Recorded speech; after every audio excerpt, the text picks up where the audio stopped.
Hello, hello, Mr. Welber here with 8.1 Circles and Circumference. First of all, a few terms that you should be familiar with here.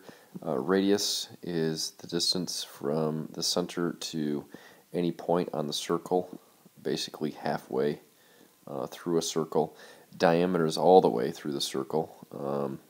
Obviously, that makes the radius half of the diameter's length. So diameter all the way through, radius just halfway through. And circumference, as it says here, is the distance all the way around the circle. Alright, here is the formula for circumference. 2 pi r, 2 times pi times r. That will tell you the circumference of a circle. If the diameter is given, you could either find half of it to do radius and then multiply by 2 times pi, or just simply multiply pi times d. Obviously, you don't need the 2 times because it would be already the diameter, which is twice the size of the radius. So pi d if the diameter is given, or 2 pi r if the radius is given. Now, what is pi? It's just a weird symbol here, and pi stands for the ratio of the circumference over the diameter. Every circle, the circumference has it's 3.14 times bigger than the diameter across. If you took the diameter and you went around the circumference of the circle, that's the ratio. It can either be written as 3.14, it's a giant decimal that keeps going and going and going, but we'll shorten it to 3.14. Or as a fraction, it also can be 22 over 7.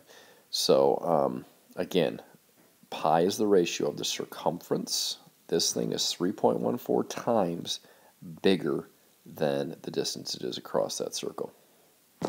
If I wanted to find the circumference of this circle here, I would multiply 2 times pi times the radius of 3 here. Obviously, 2 times 3 is 6, so I'm left with 6 pi, and I'm going to use the 3.14 in this case for my pi. When I go ahead and I multiply 6 times pi, I would get 18.84. We're talking centimeters, so it would be 18.84 centimeters for that circumference of that circle.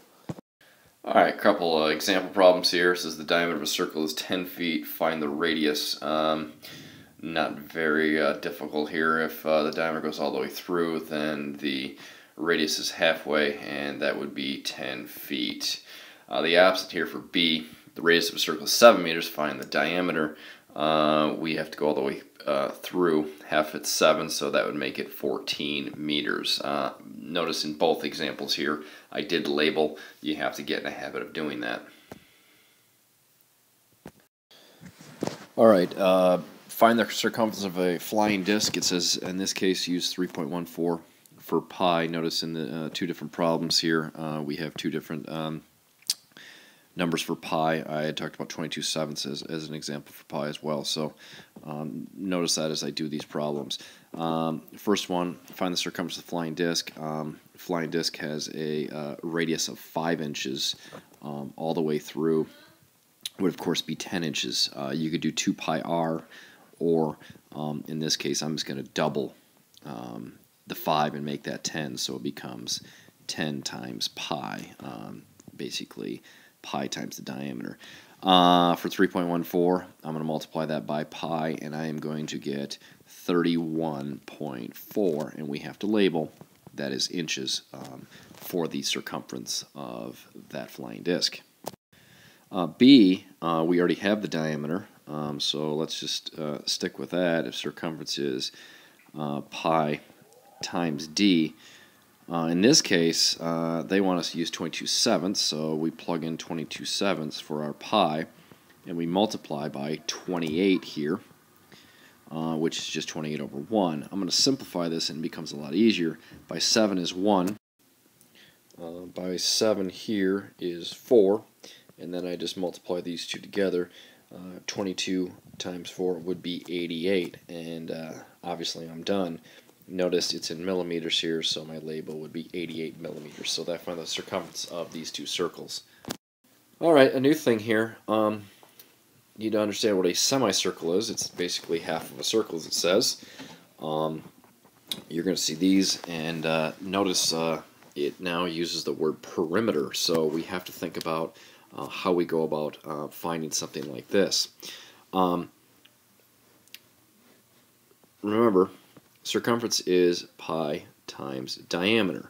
Well, we have obviously only half the circle here, so we have to understand that after we find that, we want to divide it by 2 because we don't want, obviously, the entire circumference of a full circle. It's only a semicircle. So in this case, I'm going to multiply 3.14 times the diameter of 6.